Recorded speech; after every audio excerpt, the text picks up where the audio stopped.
இது survey கல்லுன்னு நினைச்சிங்களா? Survey கல் இல்லை.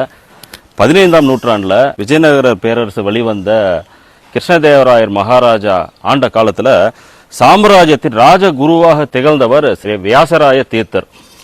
அவர் ஒரு தீவிர ஆஞ்சநேயர் பக்தர். அவர் காலத்தில் நிறுவப்பட்ட தீபத்தூண் தான் இது. நம்மளோட இந்துக்களின் கவனத்திற்காக நம்மளோட தீபாவளி பண்டிகை, வருஷம் தீபாவளி பண்டிகை வருது பார்த்தீங்களா? அப்போ கவர்மெண்ட், தமிழ்நாடு அரசு ஒரு உத்தரவு போடும். காலையில் 6 மணிலேருந்து 7 மணி வரலும் பட்டாசு வெடிக்கணும், இரவு 7 மணிலேருந்து 8 மணி வரலும் பட்டாசு வெடிக்கணும் அப்படின்ட்டு. ஏன் இந்த உத்தரவு கவர்மெண்ட் போட்டாங்கன்னு கேட்டால், 28/10/2018 ஒரு பொதுநல வழக்கில் நீதிமன்றம் சொல்லியிருக்கு, நீதிமன்ற தீர்ப்பை பின்பற்றுங்கன்னு சொல்லி இந்த உத்தரவு போடுறாங்க. அந்த உத்தரவை மதிக்காதவங்க யாருன்னு பார்த்தீங்கன்னா, சின்ன குழந்தைங்க, ஒரு 20 வயசு பசங்க.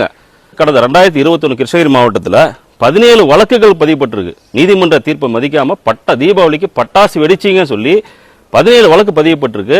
இந்த வருடமும் வழக்கு பதியப்பட்டிருக்கு, இந்த மாதிரி நீதிமன்ற தீர்ப்பு மதிக்கலன்ட்டு.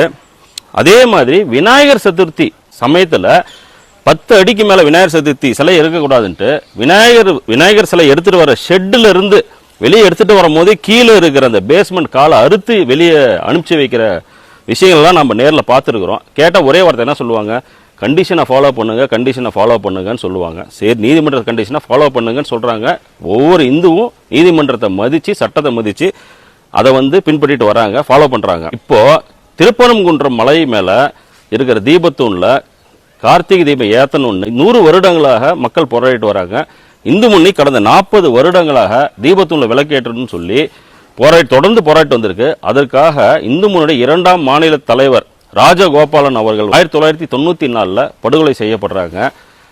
தொடர்ந்து இந்து முன்னணி போராட்டத்துக்கு கிடைச்ச வெற்றியாக இப்போ திருப்பரங்குன்றம், அதாவது மதுரை உயர்நீதிமன்ற நீதிபதி மாண்புமிகு நீதியரசர் GR சுவாமிநாதன் அவர்கள் இந்த வருடம் இந்த தீபத்தூணில் கார்த்திகை தீபம் ஏற்றணும்னு சொல்லி ஒரு நல்ல தீர்ப்பை மொத்த இந்துக்களுக்கும் ஒரு பால வார்க்கிற மாதிரி ஒரு தீர்ப்பை கொடுத்துருக்குறாங்க. அதை நிறைவேற்ற சொல்லி 10 பேர் சேர்ந்த குழுவை மலை மேலே ஏறி போய் நீங்கள் தீபம் ஏற்றலாம்னு சொல்லி உத்தரவு பிறப்பிச்ச உத்தரவை நம்மளையெல்லாம் நீதிமன்ற தீர்ப்பை பின்பற்றணும்னு சொல்லி சொல்றக்கூடிய தமிழக அரசு இந்த நீதிமன்ற தீர்ப்பை பின்பற்றாமல் விலக்கு இந்த டைம் ஏற்றலை.